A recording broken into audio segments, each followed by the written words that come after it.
Okay, so I would like to do some kind of an overview on the Schumacher CAT 2000, or some kind of review, because I've made several running videos of this that I've posted, and I've made a lot of comments in those videos about how this is such a great buggy to drive, but I don't think I've really uh, um, talked about what are the things to watch out for, or what are the things to note with this buggy compared to something like a YZ10, for example. So, as you probably know, the Schumacher CAT 2000 is a vintage four-wheel drive buggy. It was released in 1993, and I would argue, it was the main competitor to the Yokomo YZ10 for a couple of years, at least until the Losi XX4 came out and pretty much changed the game for four-wheel drive buggies. But between all the vintage buggies out there pre-XX4, I'd say the CAT 2000 and its variants like the 2000 EC were right up there with the 94 and 95 Yokomo YZ10s. They drive very similarly, and they're both very fast. Um, so the let's see, how do I want to do this? I'll talk a little bit about the setup I have for the shocks. I'm running actually a Losi 35 weight oil front and rear.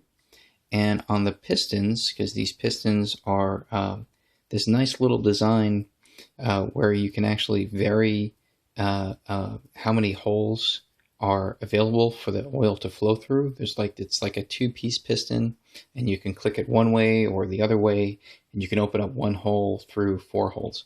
So I believe I have the front and rear both set to one open hole with 35 weight oil, and I'm running the soft yellow springs. So the hole and oil setup basically gives me a reasonable amount of pack so that I can land off of jumps and the car feels kind of plush on landings. And the soft springs give me reasonable bumpy surface performance. The car does roll a fair amount if you're on a high grip surface with this setup, but it still drives admirably. So I'll just point out here on the front tower, I'm on the middle lower hole at the top, and on the arm, I'm on the outer hole at the front.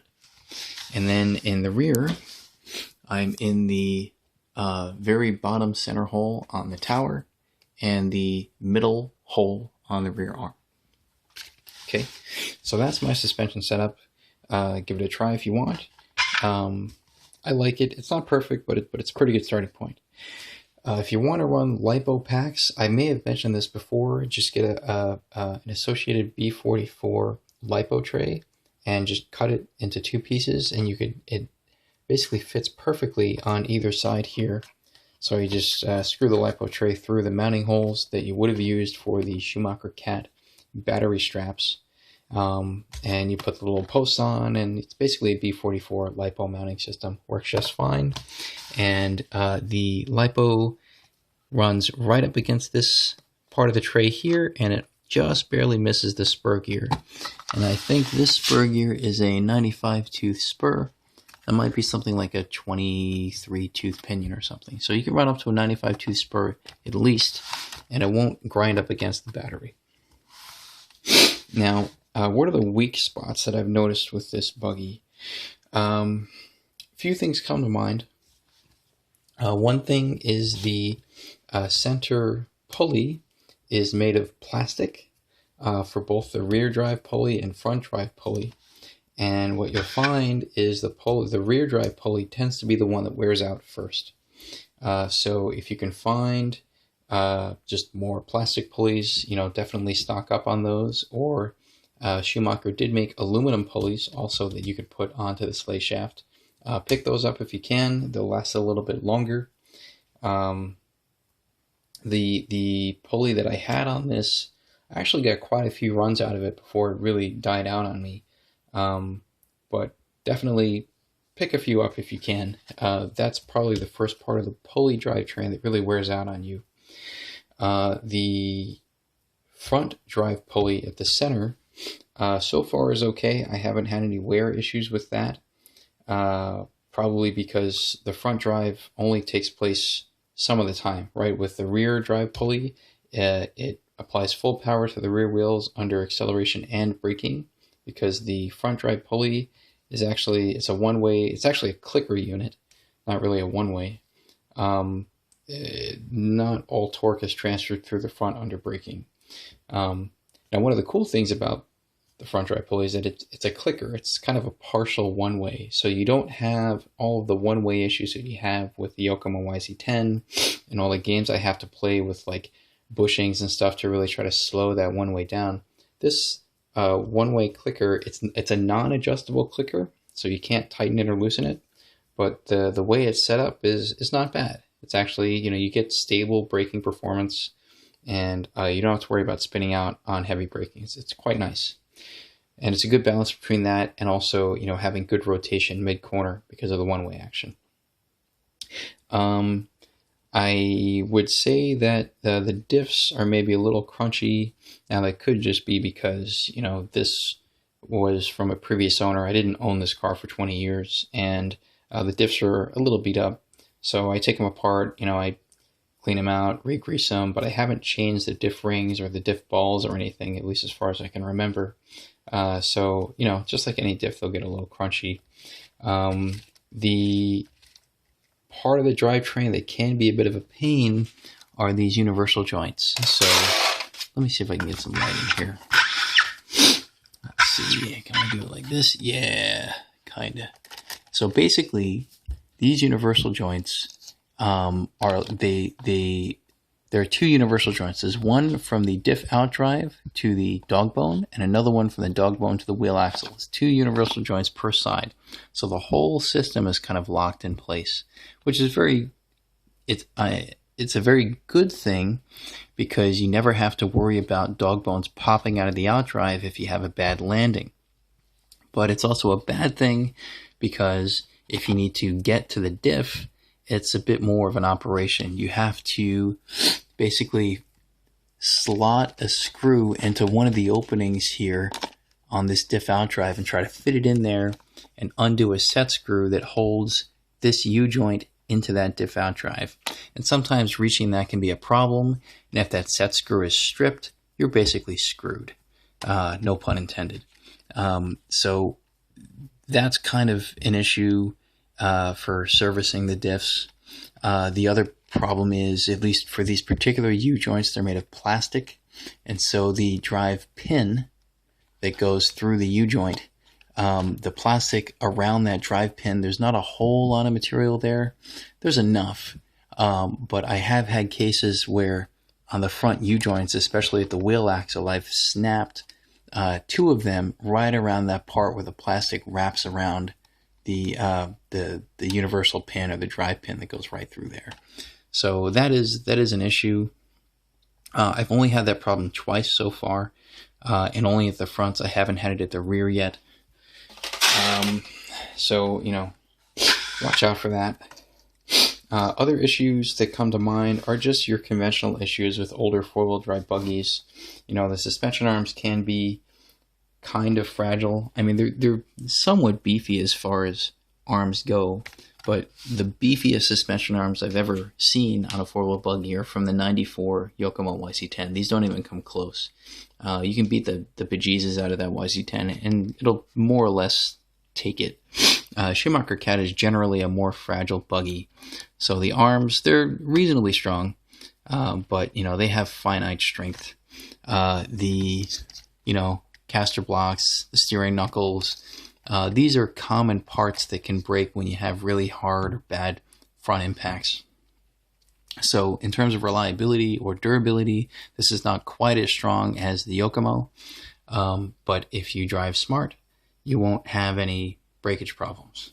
And I would say that, again, this drives comparably nice, in some cases even better than the Yokomo. At the rear end, the little bulkhead here that mounts the rear shock tower, this can be a problem sometimes because basically it's an L bracket that mounts against the tower and then onto the upper deck of the chassis. And it's a problem because the rear tower only mounts into these bottom two screw holes here.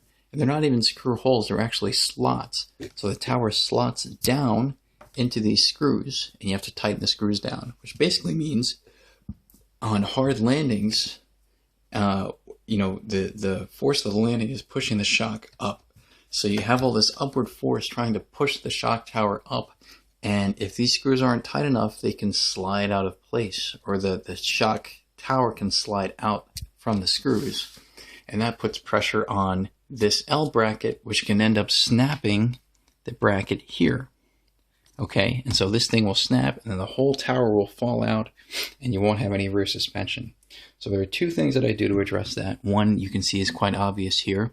I drill a hole through the L bracket and put a zip tie around under the upper deck and then through these holes, and I tighten it down real tight. That way this will hold this L bracket in place even if it breaks here. So I'd already broken this before drilling these holes. That's why you see these little cracks here. Okay, so this holds in place very nicely, but over time this zip tie might snap, so you'll have to do this again. It's not a perfect solution, but it's pretty damn good.